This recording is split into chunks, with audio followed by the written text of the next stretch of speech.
Здравейте и добре дошли в личнаефективност.com. В днешното видео ще покажем как да създадете собствени етикети за местата, които често посещавате. Това всъщност е една много проста и лесна процедура, която може да бъде направена както от компютъра, така и от телефона ви. Най-напред отваряме Google карти, което виждаме тук в момента на екрана. Избираме място, което често посещаваме, ето да речем Централна поща, едно място, което редовно се използва във всеки град за срещи. Кликваме на добавяне на етикет, пишем етикета си и той се добавя. След като отидем в лявото меню и кликнем на вашите места, ще видим, че в наименуваните места, освен в къщи и на работа, които са служебно създадени от Google етикети за наше улеснение, виждаме и етикета, който току-що създадохме. За повече подробности защо е необходимо да се направи това при управление на времето, можете да прочетете текста.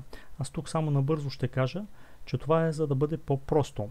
Ето, например, ако трябва да въведа в търсенето ето тази практика, която е ИППМП, стоматологичен кабинет, доктор, така. Всеки път това ми създава трудности, аз не мога да го запомня, пък камо ли да го въведа.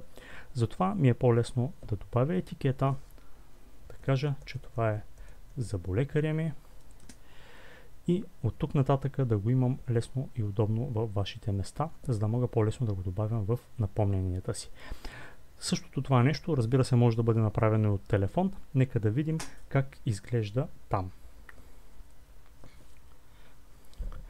В Google карти, ако кликнем в лявото меню на вашите места, ето виждаме етикетите, които току-що създадохме. Варианта да ги редактираме може да бъде както от лявото меню. Да кликнем на етикета, който ще ни заведе при обекта.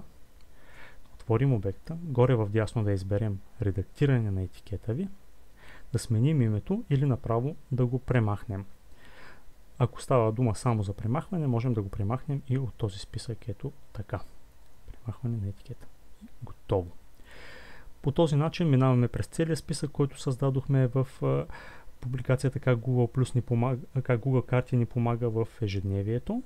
Вземаме списъка, който имаме там на често посещаваните от нас места и ги въвеждаме в Google карти, за да можем по-късно да ги използваме. В следващото видео ще покажем как става самото използване на тези кратки имена в напомненията по местоположение. За сега това е от мен. Лек ден и приятно прекарване!